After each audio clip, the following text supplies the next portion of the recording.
5-6 दिन पहले 22 तारीख को मैंने प्रेस कॉन्फ्रेंस कर करके एक सूचना दिया था, जिस सूचना में था कि बिहार सरकार के पीएचडी विभाग के माननीय मंत्री संजय कुमार सिंह के ऊपर छत्तीसगढ़ के बिलासपुर से माननीय न्यायालय के द्वारा गिरफ्तारी वारंट जारी किया गया था, जिसको लेकर कई तरह का खबर भी चला। उसमें माननीय मंत्री और उनके कई लोगों के द्वारा प्रेस कॉन्फ्रेंस कर करके बताया गया कि मंत्री संजय सिंह के खिलाफ जारी वारंट छत्तीसगढ़ कोर्ट ने वापस मंगवाया। ये हेडिंग देकर के चलाया गया। गलत तथ्य देकर कोर्ट से जारी कराया गया था वारंट। इसे लेकर निशाने पर थे मंत्री। लेकिन मैं आपको बताना चाहूंगा कि 22 तारीख को मेरे द्वारा प्रेस कॉन्फ्रेंस करने के बाद सब लोगों को पता है कि माननीय न्यायालय के द्वारा 3 बार, चूंकि अब तो आजकल तो सब चीज ऑनलाइन दिखता है, माननीय न्यायालय के द्वारा 3 बार सूचना देने के बाद भी जमानतीय वारंट जब तक था तब तक माननीय मंत्री ने कोर्ट में उपस्थित होना वाजिब नहीं समझा, इसलिए कोर्ट का उन्होंने अवमानना करने का काम किया। जब मैंने बताया कि 26 फरवरी को गिरफ्तारी का वारंट जारी हुआ था, जो व्यक्ति संवैधानिक पद पर बैठा हो वो अपने पद पर रहते हुए अपने पद के दुरुपयोग कर सकता है और जांच में हो सकता है कि जांच को प्रभावित भी कर सकता है। इसलिए हमने कहा था कि जो भी इस पद पे बैठे हुए हैं, बिहार सरकार के माननीय मुख्यमंत्री के नजर में जब जब पहले ये इस तरीके का मामला आया है तो पहले पद से इस्तीफा दिलाया गया है, उसके बाद कोर्ट में आत्मसमर्पण करने गया है लोग। लेकिन हद तो तब हो गई कि मुझे आज छत्तीसगढ़ से सर्टिफाइड कॉपी मैंने निकलवाया है। ये आप लोग देखेंगे, इसमें नरेंद्र कुमार झा और संजय कुमार सिंह के मामले में बिलासपुर के न्यायालय में माननीय मंत्री 23 तारीख को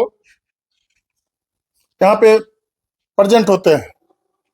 परिवादी सहित बलदेव गढ़वाल अधिवक्ता आरोपी अनिर्वाहित, इन्होंने वहां उपस्थित होकर करके और जो इनके खिलाफ जो वारंट जारी था उसको उन्होंने वहां सरेंडर किया है, माननीय न्यायालय के समक्ष सरेंडर कर करके, और 10-10 हजार का मुचलका दे कर करके उन्होंने बेल लिया है।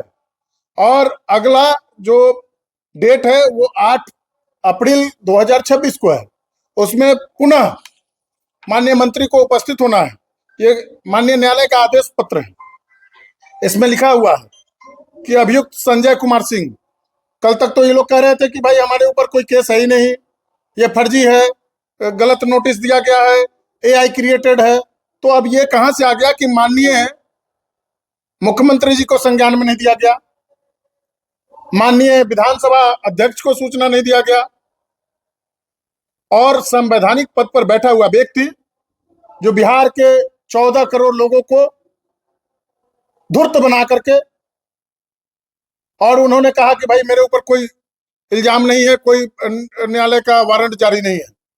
तो फिर ये 23 तारीख को माननीय मंत्री कोर्ट में हाजिर होते हैं, वहां सरेंडर करते हैं और 10-10 हजार का उन्होंने मुचलका भर कर करके, बेल बॉन्ड भर करके, और वो बाहर निकल करके आते हैं। अब बताइए कि इस तरीके का घटना जब पहले होता था तो माननीय नीतीश कुमार जी जब स्वस्थ थे तो कार्तिक सिंह जी को इस्तीफा देना पड़ा था, मंजू वर्मा को इस्तीफा देना पड़ा था, मेवालाल जी को इस्तीफा देना पड़ा था। कई ऐसे उदाहरण हैं जो माननीय मंत्री को विभाग से इस्तीफा देकर करके और तब कोर्ट में जाना चाहिए था। अब बताइए कि बिहार सरकार के मंत्री जब इस तरीके का रवैया करेंगे तो आम आदमी इनसे क्या सीखेगा?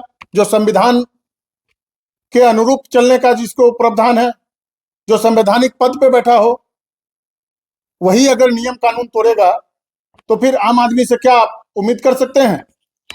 मैंने लगातार इस चीजों को उठाने का काम किया, लेकिन इन्होंने बड़ी चालाकी से, मंत्री जी ने कोर्ट में आत्मसमर्पण किया। उसके साथ साथ 10-10 हजार रुपया का उन्होंने मुचलका भरा। और कल एक खबर जब चला कि 23 तारीख का एक चिट्ठी निकाला गया, उसमें दिया गया है कि छत्तीसगढ़ ने कोर्ट ने वापस मंगवाया वारंट। ये गलत सूचना दिया गया माननीय मंत्री के द्वारा। मैं माननीय राज्यपाल महोदय से अविलंब मांग करता हूं कि ऐसे भ्रष्ट मंत्री को अविलंब बर्खास्त किया जाए। जो माननीय न्यायालय का भी जो नोटिस था उसके बारे में भ्रम फैलाने का काम किया है। ऐसे व्यक्ति को 1 मिनट भी अपने पद पर रहने का अधिकार नहीं है। अब इनको हर डेट में जाना है या फिर अपने वकील के माध्यम से इनको कोर्ट में हाजिरी देना है।